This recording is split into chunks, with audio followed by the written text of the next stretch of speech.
Framing करते हैं, फिर उन्हें लगता है कि ये भी कंटेंट डाल देना चाहिए, वो भी डाल देना चाहिए, ऐसा करना चाहिए, वैसा कर, तो इधर उधर की चीज़ें आप डालते डालते पूरा पेज भी भर जाएगा और आपका सटीकता भी नहीं आएगा।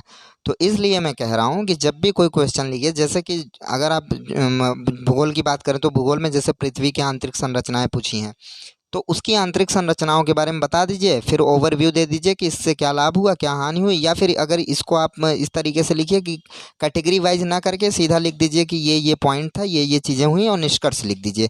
फिर उसके बाद जैसे पॉलिटिकल साइंस की हम बात करें तो उसमें बहुत सारे क्वेश्चन ऐसे पूछे, जैसे आपसे पूछ लिया कि राष्ट्रपति, बेसिकली वैसे सादे क्वेश्चन पूछते नहीं हैं, लेकिन मान लीजिए अगर पूछ लिया कि राष्ट्रपति कौन सी शक्तियों का प्रयोग करता है, किस तरीके से, तो बस राष्ट्रपति की शक्तियों को दिखा दीजिए और उसी तरीके से वो शक्तियां जो दिखा दे उसी की विवेचना कर दीजिए, नीचे लिख दीजिए कि ये शक्तियां हैं और ये इस तरीके से राष्ट्रपति उपयोग करता है।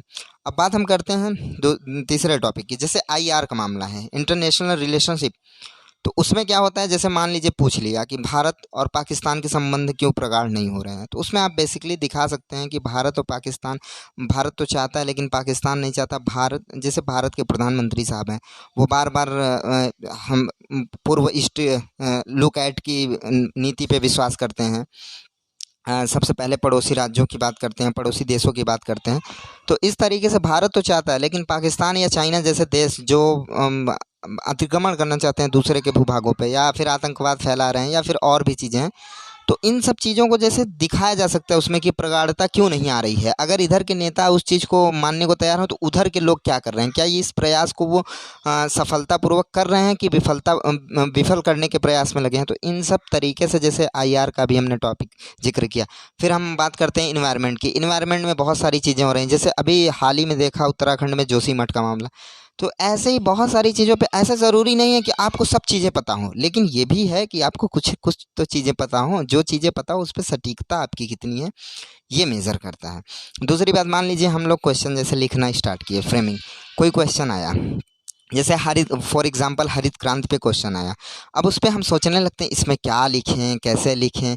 अरे सीधी सीधी सी बात है कि यार हरित क्रांति की अगर बात हो रही है तो जाहिर सी बात है ये कृषि से रिलेटेड होगा, कृषि की ही कुछ चीज़ें होंगी। अगर आपको थोड़ा बहुत भी पता हो तो उसमें आप लिख सकते हैं कि हरित क्रांति किस तरीके से, जैसे अब हरित क्रांति की बात कर रहे हैं, अभी जो है दूरसंचार की, भारत में दूरसंचार की बात करें कि कितना जल्दी जो है दूरसंचार में एकदम मतलब भयानक तरीके से पूरे भारत में इतना तेज़ इसका विस्तार हुआ। तो इसमें भी आप क्या सोचेंगे, क्या यही आपको सोचना है कि किस तरीके से इसका विस्तार हो रहा है।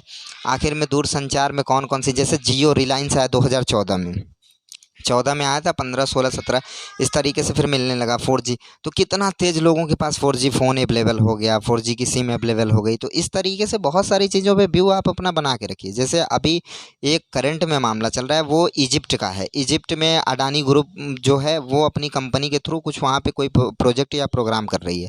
तो वो इजिप्ट की जो सरकार है और जो हमारी भारत की सरकार है, ये भी तो सहभागिता कर रही है, ये भी तो भागीदारी कर रही है। तो इस तरीके से छोटी छोटी चीज़ों पे पकड़ हम बना के अगर रखें तो हमें, जाहिर सी बात है कि हमें तब जानकारी अच्छी, अगर थोड़ी बहुत भी उस पर जानकारी है तो हम उस पर क्वेश्चन फ्रेमिंग कर सकते हैं।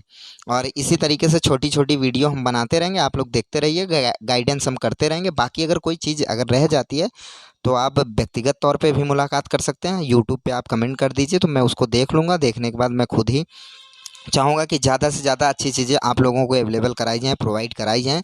और आप लोग ऐसे ही स्वस्थ मस्त रहिए, आबाद रहिए। जय हिंद, जय भारत।